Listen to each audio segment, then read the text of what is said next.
Ce livre s'appelle The Adaptive Bilingual Mind, Insights from Endangered Languages. Il a été publié en avril 2021 chez Cambridge University Press. Alors, j'ai repris plusieurs études que j'ai menées soit toute seule, soit en équipe. D'une part, des études menées en Grèce, mais aussi au Mexique. Dans chaque cas, il s'agit de communautés qui sont en train d'abandonner plutôt la langue parlée par leur famille depuis des siècles. Et donc, j'ai essayé de capter ce moment de passage d'une langue à une autre en passant par une phase de bilinguisme.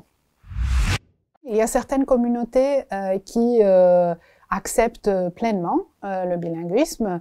C'est le cas des Roms Horahanais, c'est-à-dire Roms turcs musulmans et qui vivent en Thrace en Grèce. Ils ont cette habitude de parler les deux langues, le turc et le romani. Et donc le romani, finalement, il a fini par intégrer plein d'éléments du turc. Et c'est quelque chose qui est accepté pleinement. De l'autre côté, par exemple dans les communautés indigènes, peut-être que on est plus en train de passer d'un monolinguisme à l'autre, avec quelques générations bilingues intermédiaires.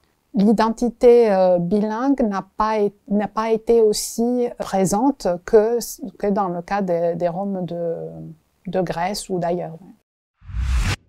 Plusieurs études montrent que cette alternance entre les deux langues, elle nous coûte en termes d'efforts quand on n'a pas cette habitude-là de passer vraiment souvent d'une langue à l'autre. En revanche, chez les Roms de Grèce, de Thrace, ce passage entre le romani et le turc, il est très fréquent.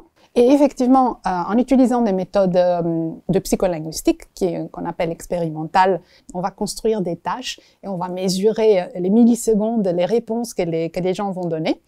Et donc, on s'est rendu compte que ces passages, ces alternances codiques, n'étaient pas coûteuses pour eux. Et donc, c'est une manière de voir les choses beaucoup plus dynamique. Donc, d'où le titre aussi, adaptatif. Le mot-clé adaptatif est très important.